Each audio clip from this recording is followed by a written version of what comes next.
Hey ladies, thanks for joining me again today. So if you're new to my channel, my name is Mitzi and I am doing the Girlfriend's Guide to Journaling. Okay, so let's get right to it. So today we are talking about identity. And I think it's a big one. I think it's a big one that a lot of us here are grappling with right now at this time in our lives. So let me read what I have written down for identity, and then we'll get to the prompt. And if all you want is the prompt, then you can be on your way. Okay, so what I have here in my notebook. Okay, identity. So the definition of identity is the unique set of physical traits, behaviors, beliefs, experiences, and social affiliations that define who a person or a group is, distinguishing them from others. It encompasses a person's sense of self, personal history, and role within society, remaining relatively consistent over time while evolving. So that is the definition of identity, and this is the prompt. The prompt today is, what was I like when I was young, when I was truly myself? And what qualities do I miss about that person, that gal? Okay, so if that's all you wanted, just the prompts, then, have a great day, and hopefully we'll see you back tomorrow. But for you ladies that like the stories, that like to hear me yammer and kind of pontificate about what it means to me, well, let's get going on that. Okay, so the question for me is, girls, why are we still struggling? Why are we still struggling over our identity? And you know what? I mean, it's just my opinion, but I'm going to say that we are struggling with our identity, because when we grew up, and yeah, I am assuming that most of you gals that are watching me here are around my age, early 50s, maybe a little younger, maybe a little bit older. But I am thinking that we grew up, a lot of us in the 70s. We grew up in the 70s, our formative years, and then, ooh, goodness, those teen years were in the 80s. And holy cow, gals, have we come a long way. We have come a long way since the 80s. I mean, gosh, ooh, it makes me cringe to even say 1980s. It sounds so long ago. My kids, they think it's a lifetime ago. And yeah, for them, it is a lifetime ago. That was 1980s. We're 2026 now. But anyway, yeah, we grew up in a time where, well, honestly, a lot of us were just told. We were told who we were supposed to be. And yeah, have things changed a lot on that side of things? No. I mean, now we have social media. And goodness, I love social media. I get to come to you because of social media. Because of the internet, because of technology. Yeah, I like it. However, yeah, there are some downsides of social media. There are some downsides of technology. But one thing that I will say is there's so much more out there. There is so much more out there when it comes to seeing that there is choices, a lot of different choices out there. Because when we were growing up, or when I was growing up, well, goodness, I was just told, plain and simple, I was told that I was to grow up, maybe go to college, maybe not, and then I was going to become a wife and a mother. That was kind of what we were taught back then, that those were our roles. And I think a lot of it also played into the fact that we were mothered by women of a totally different generation, meaning that our mothers grew up in a time where roles were, they were really defined. They were really defined in a very traditional way. So we looked to them for guidance, and they just guided us with what they knew. And well, I mean, we've come a long ways with our way of gathering information. We did not have social media. We did not have the technology that we have today, this amazing technology that allows me to come to you. We did not have that back then. We had our mothers. We had our mothers and their knowledge.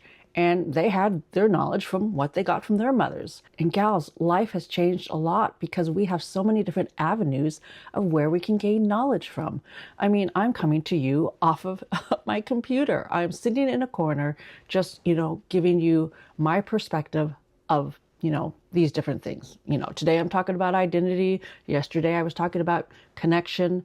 This is just another place for you to come and gain knowledge. But back then, in the 70s and the 80s, what did we have? We had our mothers. We had maybe 17 magazine or Glamour magazine. And goodness, I mean, those magazines, they didn't help us at all. They didn't help me at all, because all they made me think was, am I supposed to be that person? That person in that magazine? I can never be that person. Not really. I mean, the 80s, we grew up with the supermodels. We grew up with the supermodels thinking that, yeah, that's what we wanted to attain to. Now, of course, does social media still have that? Yes, it does. Yes, it does. And I think it's called inspirational dreaming or something like that. I don't know what the young kids are called it. But yeah, I mean, that is still a thing. However, there's a lot of other knowledge out there. I mean, the fact that I can be 54 years old coming to you on YouTube to just kind of give you, I'm not going to say my wisdom, but my experience, that's just more knowledge. And there are hundreds of us, thousands of us, millions out there giving our own personal information, our own personal experience, our own personal knowledge to everything out there. And I think that's why we're still dealing with identity, because back then we were kind of put into a box. We were put into a box of what people thought that our capabilities were. And I mean, that just isn't true. I mean, we are capable of so much. And yeah, some women, they went down the path of having careers and having, their worlds opened in that way. But a lot of women of our generation, my generation, we went on to just have families.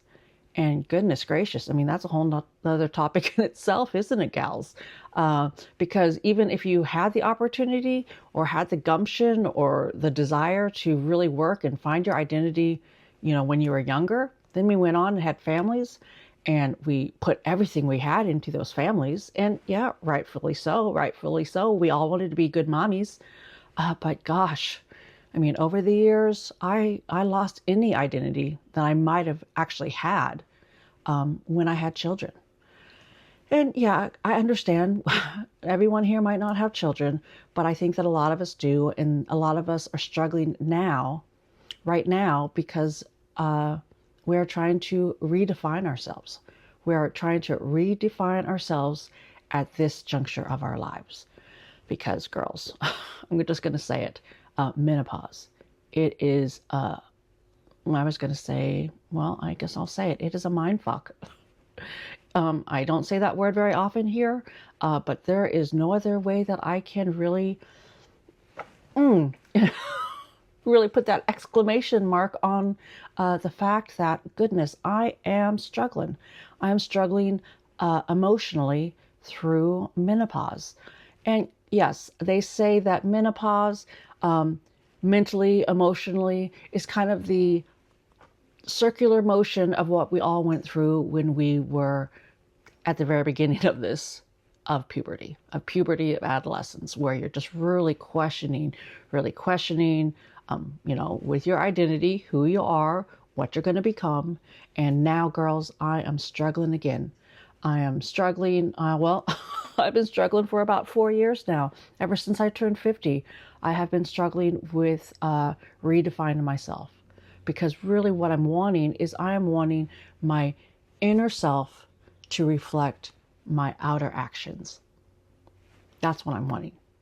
And that's why I started YouTube. I mean, that's one of the reasons why I started YouTube, was because I really wanted to do something for myself. I wanted to figure out for myself who I am and what I want my future to be. And goodness gracious, I mean, I'm 54 years old. I started when I was 53, but I'm 54 years old now, and I don't care. I don't care if I'm taking this journey online in the public. I don't care. I don't care, one, because, well, There's a lot of things I just don't care about anymore. And two, I thought, you know what? I don't think that I'm alone in this. In fact, I know I'm not alone in this because some women, when I started doing or coming up with this idea of doing this Girlfriend's Guide to Journaling, and I asked ladies in my Facebook group. And I do have a Facebook group. It's called Paper Girlie Studio, and there is a link down below here in the description that will just pop you over there. So if you want to come join us over there, come join us over there. But anyway, I asked them, you know, what are some things that we want to talk about? What are some things that we think are important for women of our age, women going through menopause, want to talk about, need to talk about, deserve to talk about? And this came up time and time again, our identity. Because I know that I am not alone in struggling with trying to figure out once again, who I am, what my purpose is, and how I really want to move forward in my life to be the woman that I always dreamed that I could become.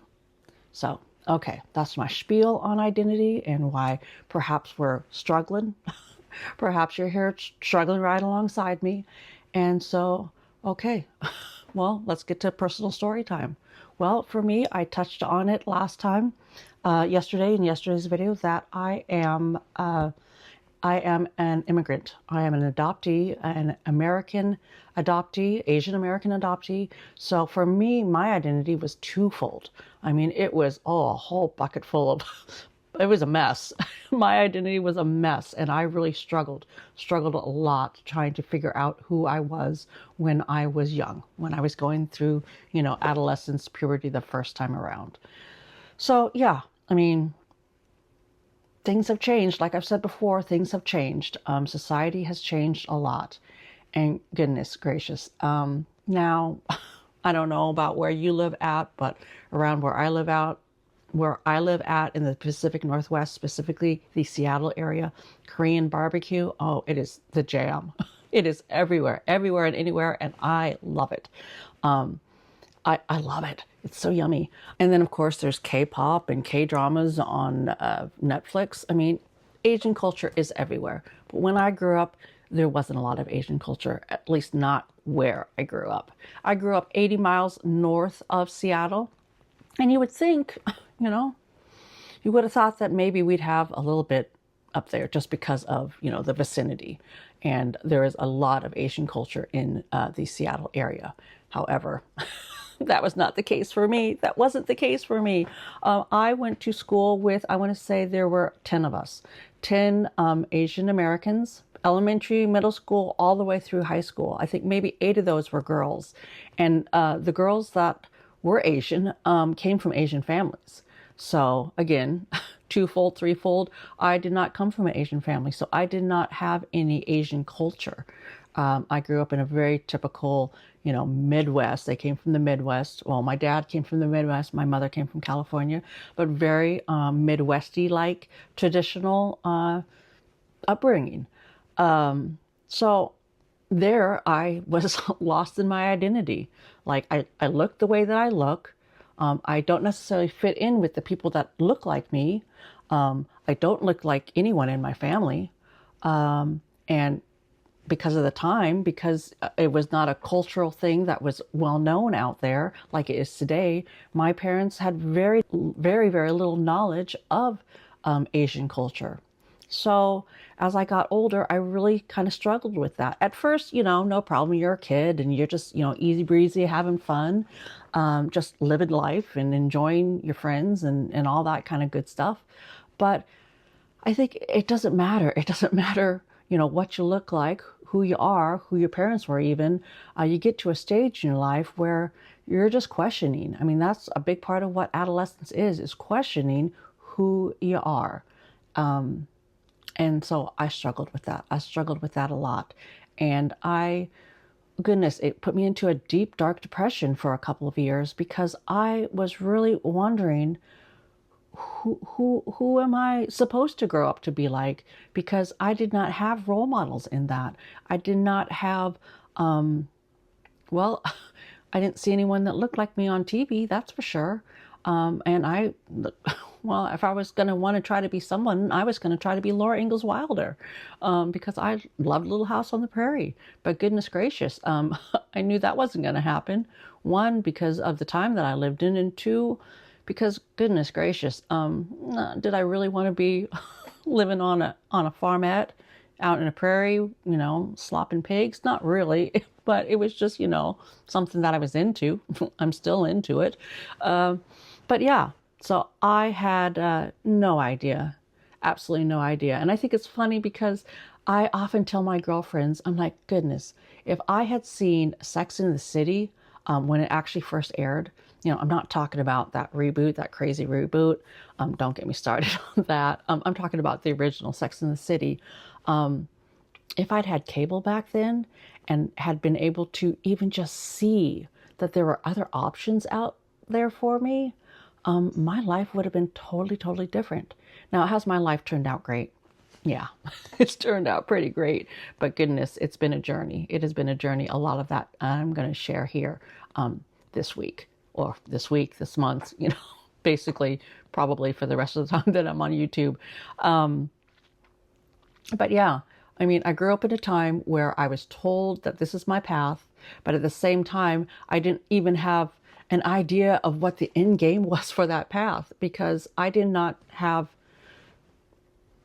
well, I just didn't see that. I didn't see where I fit into that little box that I was placed into with a role model that looked like me.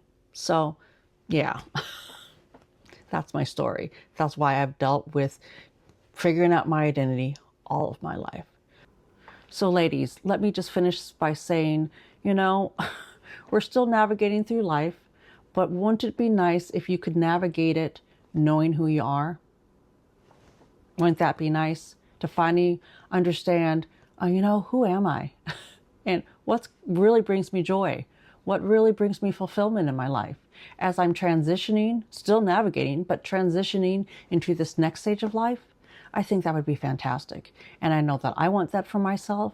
And because, we're here, the Girlfriend's Guide to Journaling, I'm here because I want that for you. I want that for you, and I'm here to tell you that you deserve it. You deserve to finally be at peace with understanding who you are, what's going to bring you joy, what's going to bring you fulfillment, what's going to finally lead you to becoming the woman that you always dreamed you could be. I mean, because, we're all looking for a deeper meaning in our lives, and we're all trying to just align our insides with our outsides. And goodness gracious, my outside is changing. My outside is changing. So, yeah, I got to get it all balanced out. I've got to get it all balanced out because I want to move forward into joy, into fulfillment, into really just once and for all taking life by my own terms as who I am, as who I believe that I can be. So let's circle back to the prompts, shall we, ladies? The prompt for today is, what was I like when I was young, when I was truly myself? And what qualities do I miss about that person? Now, the reason why I have that as the prompt today is because I was thinking, Mitzi, when was the last time that you didn't question your identity? When was the last time that you were just content with who you were? Where you didn't overthink things, you just went easy breezy, just wherever, life took you. You had a lot of joy in your life. When was that? And girls, for me, that was when I was a kid. When I was a kid before, whether it was hormones or just, evolution of my brain, I was just going along, hanging out with my friends. If you like pink, I like pink. And, we're all cool. We're all cool and we're not questioning nothing. And gosh, that was a good time. That was a good time. And that is what I'm wanting to get back to. That easy breezy, just good time feeling. And yeah, I mean, do we want to revert back to when we were kids? No, we don't. We're grown women here. But the point I'm trying to make is that sometimes if we reflect back on who we were when we felt really good about ourselves or felt really, happy and content. Maybe if we can take some of those feelings that we had then and then put them into our lives now, that maybe that will help us get back to that good feeling. And ladies, the first step to doing that is to give yourself permission to just focus on yourself. And I know that's hard sometimes. I do know that's hard. So if you need to hear it from somebody else, I'll be that person. Girl, I give you permission to focus on yourself, to take time for yourself, to do the reflection that you need in order to start growing to becoming that woman that I know you can be, that I know you dreamed you would be. Go get it. Okay. So that's it for me today. I hope that you will come and join me tomorrow, because tomorrow, what are we talking about tomorrow? Tomorrow we are talking about, another big one. I know, girls, I don't make it easy here. We're talking about confidence tomorrow. So if you enjoy this type of content, if there's something that you're getting out of me coming here and, yippity yapping, then I hope that you will like and subscribe to my channel so that I'm easy to find to come back and see me again tomorrow. Okay, as I always say, until next time, thanks for joining me from one paper girlie to another.